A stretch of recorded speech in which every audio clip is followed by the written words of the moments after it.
the coke is everywhere. This is the port to do something. Plus de 29 tonnes de cocaïne. The cocaine. We found this, also cocaine. It's actually faster than food delivery. They'll never win this battle. So these are 3 grams of cocaine. We're at the port of Antwerp in Belgium. This place is said to be the #1 choice for cocaine smugglers trying to get their drugs into Europe. Antwerp port has grown massively over the decades. There are now 160 kilometres of quayside where ships can be unloaded. Millions of containers arrive each year from around the world, and it's a smuggler's dream. Paul Mayers was sentenced to 12 years in prison in 2007 for trafficking drugs. He can understand why this port has become the gateway to Europe for cocaine. I tried also in Hamburg, and we try it also in Marseille. Everything is much easier in Antwerp. Today, repentant, he worries the authorities aren't doing enough to secure the port. So he's taking us for a drive around. The port is open. Like what we did now, you go inside and all the information that you need to start something, you can see yourself. You have the truck drivers, you have the people who are working there, you have the name of the boat. Cocaine that's getting through the port of Antwerp is now flooding the streets of the rest of Europe. And we're off to meet one user who says it's easier than ever to get hold of the drug. Delivery people. This man, who we're calling Matt, has been using cocaine for the past 8 years. Sometimes you get messages from people you've never reached to, with promotions, little videos, you get all sorts of promotions. Okay, so I just asked and he'll be there in 19 minutes. It's just like getting food delivered, is it? It's actually faster than food delivery because they don't have to cook it.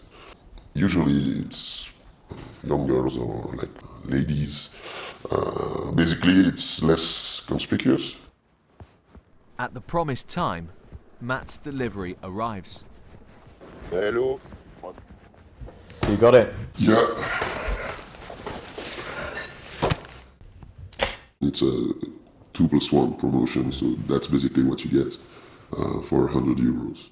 And when you're buying cocaine, you're giving your money to gangs involved in other crime, maybe prostitution, luring young women in. Do you think about that? Yeah, I feel guilt when I think about the people at the end of the chain, but I don't feel like I'm subsidizing like prostitution when I'm doing this. Back at Antwerp port, customs officers are seizing more cocaine than ever. This was wood from Ecuador. I saw that the back of the truck was not homogeneous, so darker edges and lighter in the middle. And then they found this, also cocaine. Most of the drugs were destined for the Netherlands, to then be distributed to the UK as well as other parts of Europe. Tsunami, avalanche, how you will. It's coming to us and we are trying to stop the most. Belgium customs intercepted so much cocaine in 2022, they can't destroy it fast enough. Every year it's growing and growing and we are doing more and more controls. Only 2% of containers are physically checked. Much of the imports are perishable food that must be shifted quickly, and there's just not enough time to check everything.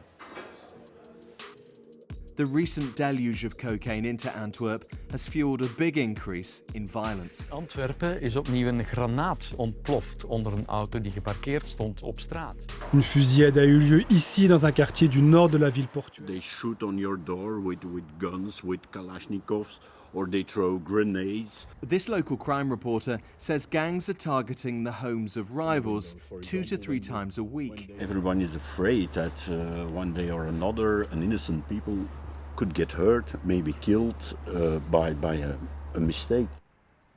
In September, Belgium's justice minister had to go into hiding amid fears a drugs gang was about to kidnap him. The outlook is bleak. There's more cocaine, more users, and more violence.